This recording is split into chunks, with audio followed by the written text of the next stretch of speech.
प्रिय मित्रों, शुभ संदेश के आपके ही प्रिय कार्यक्रम प्रार्थना के समय में आपका हार्दिक स्वागत और मेरा प्यार भरा शालोम। परमेश्वर महान है, स्तुति के योग्य है। वो हमारी रक्षा करता है, हमारा हर इंतज़ाम करता है और इसके लिए हम उसके आभारी हैं और उसके नाम का धन्यवाद देते हैं। और हम उसे धन्यवाद देते हैं कि वो हमें प्रतिदिन प्रार्थना के समय में अपने वचनों द्वारा हमें हिम्मत देते हैं, ताकत देते हैं, अभिषेक देते हैं और इसके साथ साथ हम उसकी नज़दीकी में आते जाते हैं। आइए इसके पहले कि हम इस एपिसोड में आगे जाएं, हम प्रार्थना करें। परम प्रधान परमेश्वर पिता, हम तेरे नाम का धन्यवाद करते हैं। परमेश्वर शरण स्थान और गढ़ हमारा है, सहायक उस संकट में जो सहज से मिलता है। हाँ प्रभु जी, जब भी हम तकलीफ़ या परेशानी में रहते हैं, हम भागे हुए आपके पास आ जाते हैं, क्योंकि परमेश्वर और कोई हमें सहारा नहीं है। लेकिन परमेश्वर, हम धन्यवाद देते हैं कि हर तकलीफ़ में आप हमारा सहारा बनते हैं। हम अपने श्रोतागणों को तेरे हाथ में सौंपते हैं, एक एक परिवार को तेरे हाथ में सौंपते हैं और तुझसे विनती करते हैं कि तू हर एक पर अपना नेक और मजबूत हाथ बढ़ा कर रखेगा, आशीष से परिपूर्ण करेगा, हर तकलीफ से उन्हें छुड़ौती देगा परमेश्वर पिता। और होने दे कि ये समय जब हम तेरे वचनों पर ध्यान देते हैं, परमेश्वर पिता हमें अपनी आत्मा से अभिषेकित करेगा, ताकि जो कुछ हम कहें, सुने, समझें, उसे ना सिर्फ सुनने हारे परंतु उस पर चलने हारे बन सकें।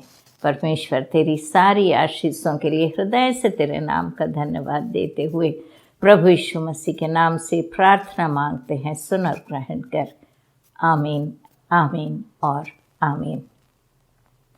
मित्रों, हम आपको फिर से एक बार याद दिलाना चाहते हैं कि हमारे प्रार्थना के योद्धा जो हैं वो आपकी प्रार्थना निवेदन के लिए रुके रहते हैं कि यदि आपको कोई भी तकलीफ़ या परेशानी में आप हैं तो आप उन्हें कॉल कर सकते हैं।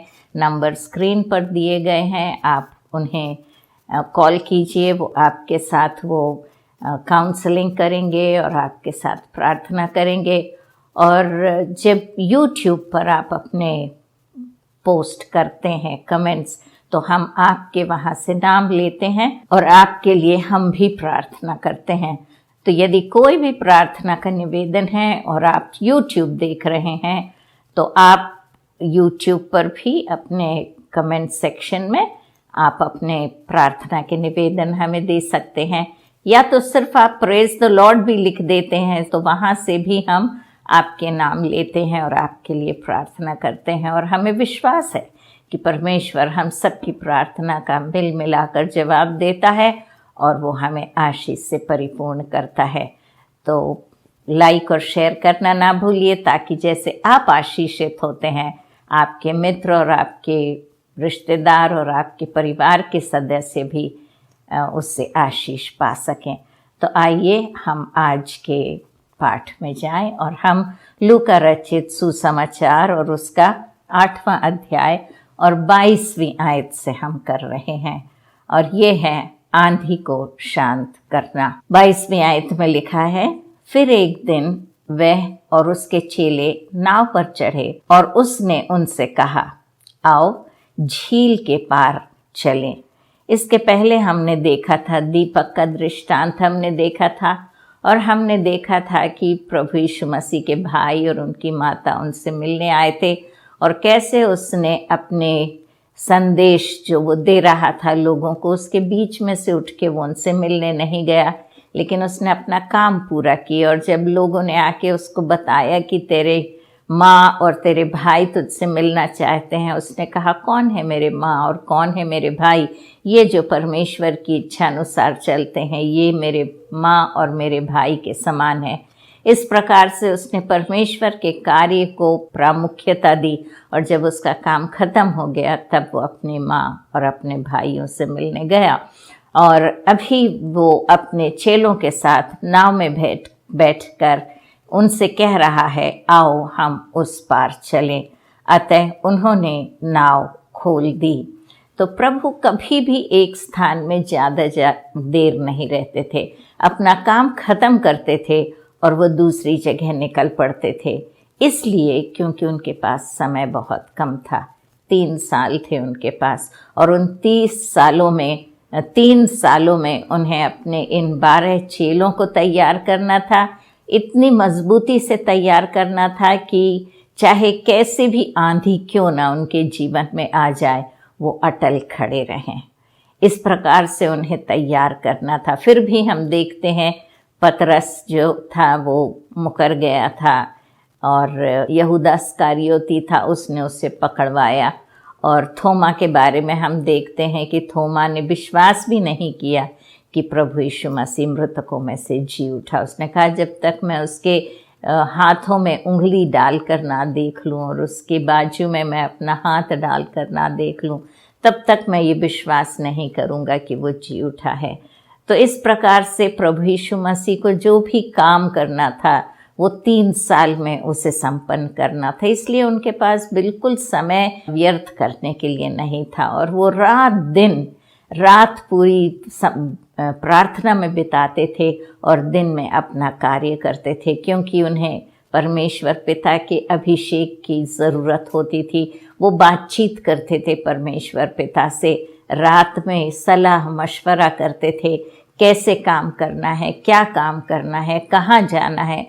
इस प्रकार से वो अपने पिता से जुड़े हुए थे। और मित्रों, जब हम इस दुनिया में उसके चेले बनकर रहते हैं, तब हमें भी पिता के साथ एक संबंध जोड़े रखे रहना पड़ता है, और एक नज़दीकी संबंध हमें उसके साथ स्थापित करना पड़ता है, और प्रार्थना में समय बिताना पड़ता है, बाइबल पढ़ने में समय बिताना पड़ता है, और उपवास करना पड़ता है, ताकि हम उसकी इच्छा जान सकें, उससे अभिषेक पा सकें, उसके जो मर्म हैं उन्हें हम जान सकें, और हम उसके साथ साथ चल सकें। क्योंकि जब हम उसके साथ साथ चलेंगे तब हम उसकी इच्छा को पहचानेंगे और हम उसकी इच्छा अनुसार अपने जीवन को बिता सकेंगे। और यहाँ लिखा है कि चेलों के साथ वह नाव पर चढ़कर उसने कहा कि हमें उस पार जाना है, और उन्होंने नाव खोल दी। पर जब नाव चल रही थी तो वह सो गया, और झील पर आंधी आई और नाव पानी से भरने लगी और वे जोखिम में थे। तो जब प्रभु यीशु मसीह नाव में चढ़े और वो लोग नाव खोल के निकल पड़े, तो झील के बीच में जाने के बाद उन्हें पता पड़ा कि हवा तेज होना शुरू हो गई है, और तेज होते होते आंधी का रूप धारण उसने कर लिया, और लहरें इतनी ऊपर उठने लगीं कि उनकी नाव में पानी भरने लगा और वे डर गए। तो मित्रों, जब हम प्रभु यीशु मसीह के साथ रहते हैं तो हमें किसी प्रकार का डर नहीं होना चाहिए, क्योंकि हमें हर प्रकार से जो भी तकलीफ़ का हम सामना करते हैं उसका निवारण प्रभु यीशु मसीह है। इसलिए हमें डरना नहीं चाहिए। लेकिन यहाँ पर इतने दिनों तक शिष्य उसके साथ थे, फिर भी उनका विश्वास बहुत छोटा था, और प्रभु यीशु मसीह सो रहा था। प्रभु यीशु मसीह को कुछ फर्क नहीं पड़ा। नाव डामाडोल हो रही थी, ऊपर नीचे हो रही थी, पानी उछल उछल के अंदर आ रहा था, उसके ऊपर भी गिर रहा होगा पानी, और आंधी हवा जोर से चल रही थी, बारिश घमासान बारिश हो रही थी। तो इस प्रकार से हम देखते हैं कि सब लोग डरे हुए थे कि अब क्या होगा, अब क्या होगा। लेकिन प्रभु यीशु मसीह जो थे वो आराम से सो रहे थे, उन्हें कुछ भी फर्क नहीं पड़ा। आंधी बाहर थी, लेकिन प्रभु यीशु मसीह के अंदर जो शांति थी उसकी वजह से वो आराम से सो रहे थे। मित्रों, हम आंधी से घिरे रहते हैं, एक हमारी समस्या खत्म होती है और दूसरी आ जाती है। इस प्रकार से कभी कभी हमें सांस लेने का समय नहीं मिलता, और हम कहते हैं परेशानियां आती हैं तो एक के पीछे एक आती हैं, और हम परेशान हो जाते हैं, हम अशांति से हमारा हृदय भर जाता है, हम फिक्र करने लगते, परेशान होने लगते हैं, और यहाँ पर लिखा है कि प्रभु यीशु मसीह सो रहा था। बाकी जो 12 चेले थे परेशान हो रहे थे, पानी उठा उठा के बाहर फेंक रहे होंगे और कोशिश कर रहे होंगे कि वो नाव को संभाल सकें, लेकिन नाव को ना संभाल सके। लिखा है कि नाव पानी से भरने लगी और वो जोखिम में थे, खतरे में थे, क्योंकि नाव डूब सकती थी। और अगर नाव डूबती तो 13 के 13 सवार जो उस नाव पर थे सारे के सारे डूब जाते, खतरे में थे लोग। तब उन्होंने पास आकर उसे जगाया और कहा, स्वामी स्वामी, हम नाश हुए जाते हैं। तो जब खतरा बहुत बढ़ गया और उनके हाथ से निकल गया और जब उनका कोई उस पर काबू ना रहा, तब वो डर गए और उन्होंने कहा, चलो हम प्रभु को उठाते हैं। शुरू में तो उन्होंने कहा होगा कि नहीं रहने दो, गुस्सा होंगे, अभी तो सोए हैं। लेकिन फिर उन्होंने कहा होगा कि नहीं, अगर हम उन्हें नहीं उठाएंगे तो हम सब सत्यानाश हो जाए, हम सब बर्बाद हो जाएंगे, हम मर जाएंगे, हम खतरे में हैं, अब तो हमें उठाना ही है। और उन्होंने जाकर प्रभु यीशु मसीह को उठाया और उन्हें कहा कि हम नाश हुए जाते हैं। तब उसने उठकर आंधी को और पानी की लहरों को डांटा और वे थम गए और चैन हो गया। तो उसने हवा को भी डांटा, पानी को भी डांटा, लहरों को भी डांटा और सारे के सारे उसकी आज्ञा पाकर थम गए और वहाँ लिखा है चैन आ गया। तो मित्रों, हम प्रभु यीशु मसीह को अपनी नाव में लेके तो चलते हैं, लेकिन कभी कभी यीशु मसीह सो जाता है, उससे हमारा संबंध टूट जाता है या हमारा संबंध उतना एक्टिव नहीं रहता है। हम आदत अनुसार उससे बातचीत करते हैं, प्रार्थना कर लेते हैं, बाइबल पढ़ लेते हैं, एक आधा अध्याय पढ़ लेते, कभी कभी तो पूरा अध्याय भी नहीं पढ़ते, आधा पढ़ के छोड़ देते हैं, कभी कभी कैलेंडर में से एक वर्ष पढ़ लेते हैं और इस प्रकार से हम उसके साथ संगति करना भूल जाते हैं। हमारा रिश्ता उससे एक प्रकार से टूट जाता है और जब हमारा संबंध उसके साथ नहीं होता है, तब जब हमारे जीवन में आंधी आती है, तब हम उसकी ओर हमारा ध्यान जाता है। तो कभी कभी परमेश्वर आंधी हमारे जीवन में इसलिए आने देता है क्योंकि हम उससे दूर हो गए हैं और उससे मालूम है कि ये लोगों को जब तकलीफ़ आती है तो ये लोग मेरे पास आते हैं, वरना ये अपने काम में व्यस्त रहते हैं। ऐसा हमारे जीवन में ना हो मित्रों।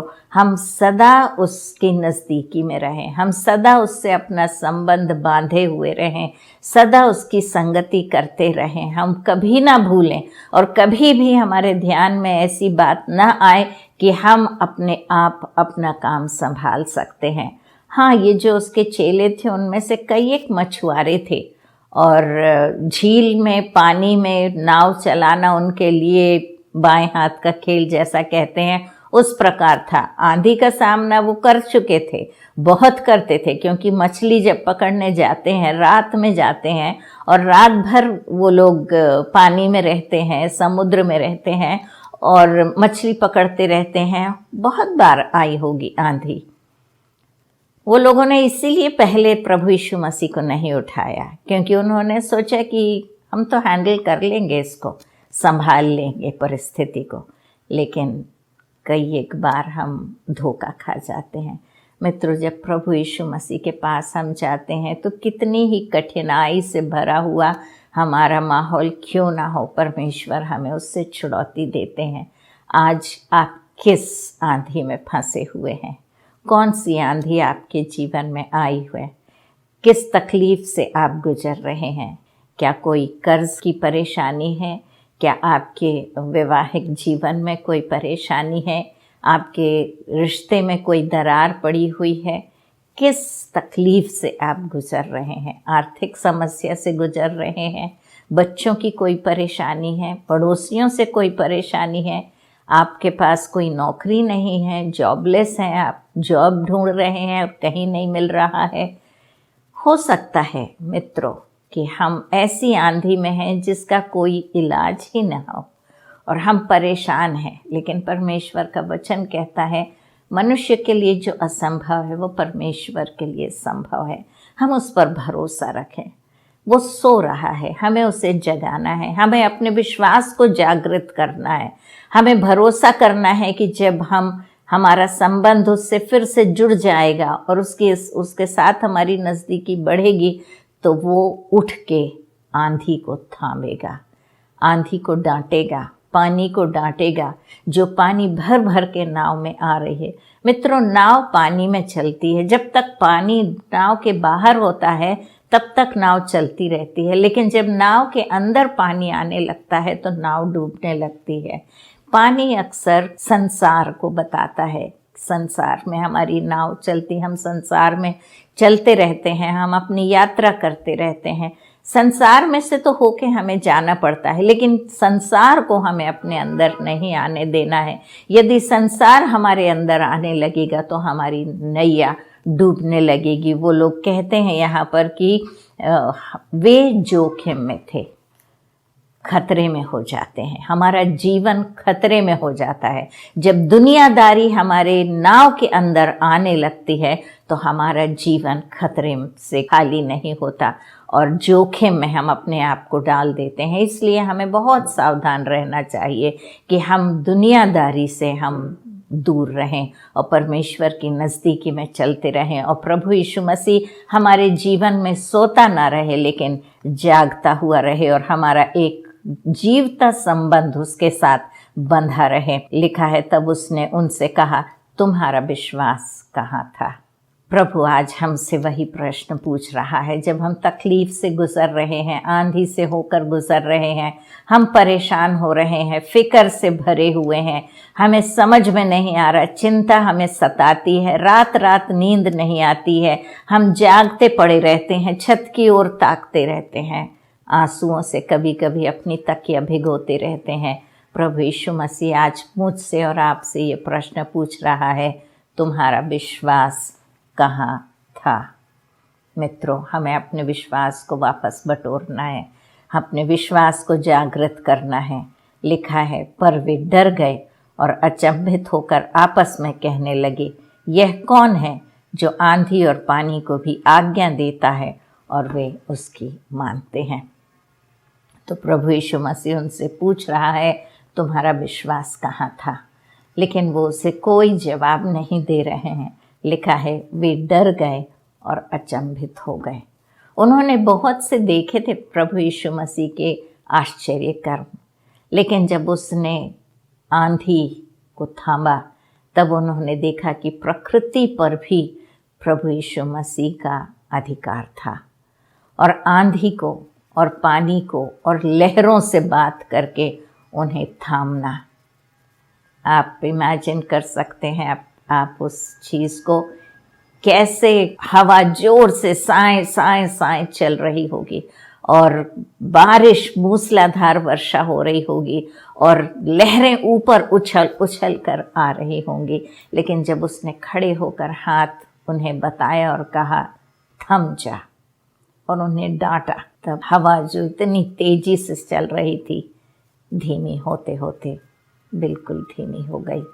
जो मूसलाधार वर्षा हो रही थी वो थम गई। जो इतनी ऊपर ऊपर लहरें उछल उछल के आ रही थी और नाव को भर रही थी, वो भी शांत हो गई और नाव आराम से धीरे धीरे डोलती हुई चलने लगी। मित्रों, हमारे जीवन में भी उथल पुथल कभी कभी मची रहती है। हमारी जीवन में मूसलाधार बारिश होती रहती है, हर तरफ से हम देखते हैं हवा एक तरफ से थपेड़े मारती रहती है, बारिश दूसरी तरफ से, लहरें नीचे से थपेड़ा मारती रहती हैं, और इस प्रकार से हम चारों ओर से हम जोखिम से घिर जाते हैं और हमारी समझ में नहीं आता है कि हम कहाँ देखें। मित्रों, जब हमें कोई आशा, कोई आधार, कोई सहारा नहीं होता, हमारा प्रभु सहारा होता है। हम निराश ना हो, हम डरे ना, घबराए ना, जैसे ये लोग डर गए थे। इसीलिए प्रभु ने कहा कि तुम्हारा विश्वास कहाँ था।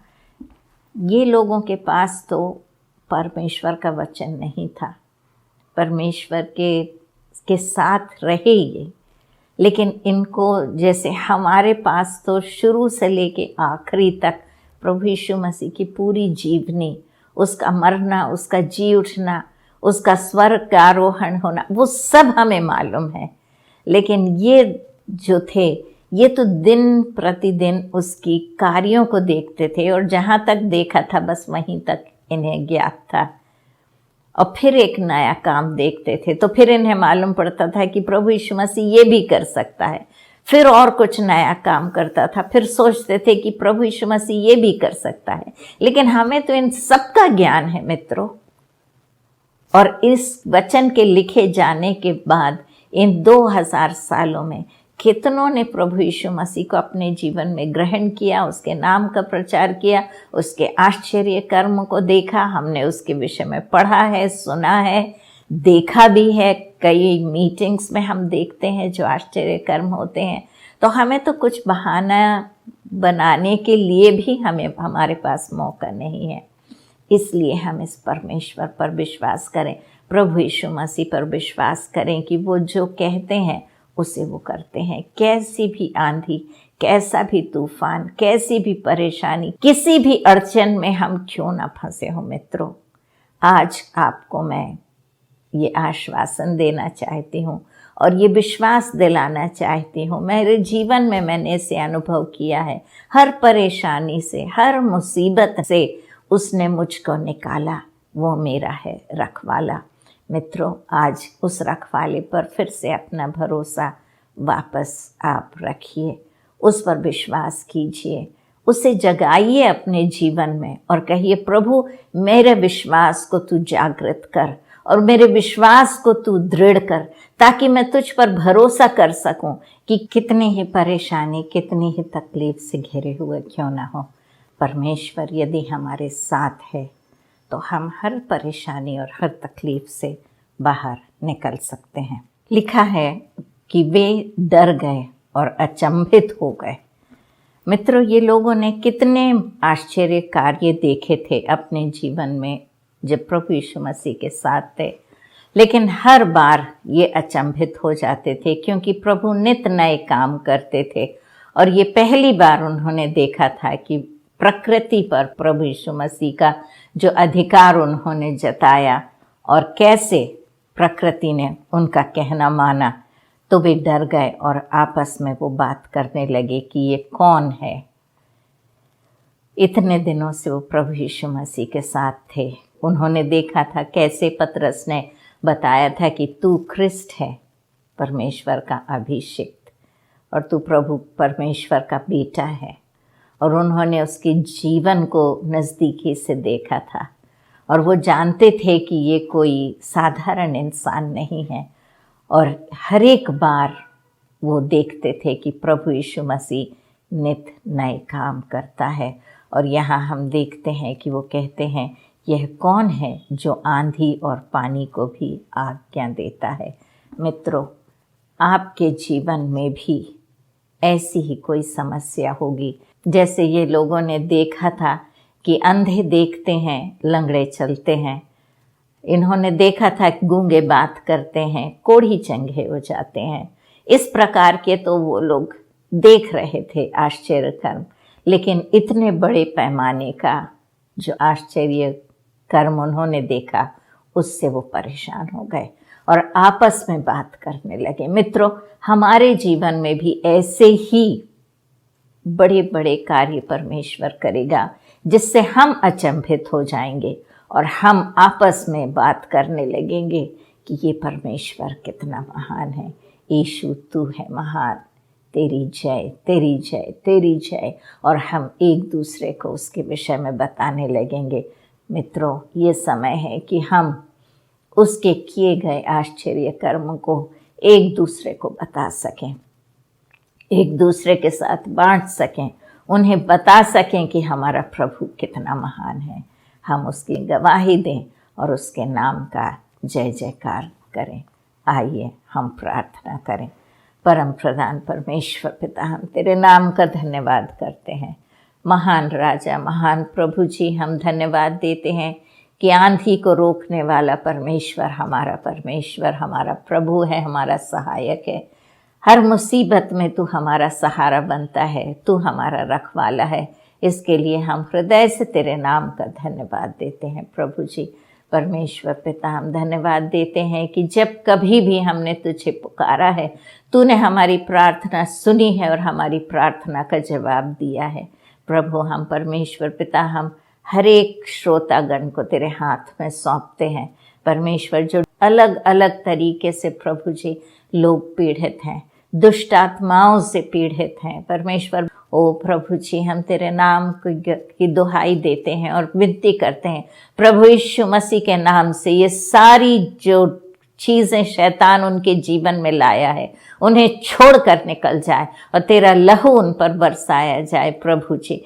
एक एक परिवार में एक एक सदस्य को तू छू ले परमेश्वर, हर मुसीबत से उन्हें छुड़ौती दे, आर्थिक समस्या से उन्हें बाहर निकाल, वैवाहिक जीवन में जो उन्हें परेशानी का सामना कर रहे हैं परमेश्वर पिता, जो रिश्ते में दरार पड़ी हुई है प्रभु जी, जो माता पिता अपने बच्चों से परेशान है, जो बच्चे अपने माता पिता से परेशान हैं, जो पड़ोसियों से परेशान है, जॉब के परमेश्वर जगह पर उन्हें परेशानी का सामना करना पड़ रहा है, आर्थिक समस्या में पड़े हुए हैं, बच्चों की पढ़ाई की फिक्र उन्हें है परमेश्वर, जॉब्स नहीं है। हम इन सारे प्रॉब्लम, सारी परेशानियां, सारी समस्याओं को तेरे चरणों में ला कर रख देते हैं और विनती करते हैं प्रभु जी कि that you will meet them at the point of their need. जो ज़रूरतें उनकी हैं प्रभु जी, तू उसे पूरा करेगा परमेश्वर, क्योंकि कोई कार्य तेरे लिए असंभव नहीं। तूने कहा जो भी तुम्हें चाहिए तुम मेरे नाम से पिता से मांगो और वो तुम्हें देगा। तो इसीलिए हम प्रभु यीशु मसीह के नाम से अपनी याचनाएं परमेश्वर के पास लाते हैं और विनती करते हैं कि परमेश्वर पिता हमें छुड़ौती दे और हमारी प्रार्थना को सुन और उसे ग्रहण कर। परमेश्वर, हम हृदय से तेरे नाम का धन्यवाद देते हैं। हम अपने पापों को तेरे आगे मान लेते हैं, विनती करते हैं हमारे पापों को क्षमा कर, हमारे दिलों को साफ कर, हमारे दिल में आ प्रभु जी और उसमें वास कर और होने दे परमेश्वर पिता कि हम तेरी आराधना स्तुति में लगे रहें और तेरी गवाह बनकर जी सकें।